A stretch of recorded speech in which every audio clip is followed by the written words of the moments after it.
அழகான நேரம் அதை நீதான் கொடுத்தாய், அழியாத சோகம் அதையும் நீதான் கொடுத்தாய்.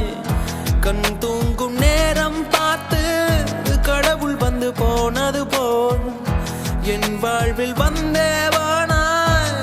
ஏமாற்றம் தாங்களையே பெண்ணே நீ இல்லாமல்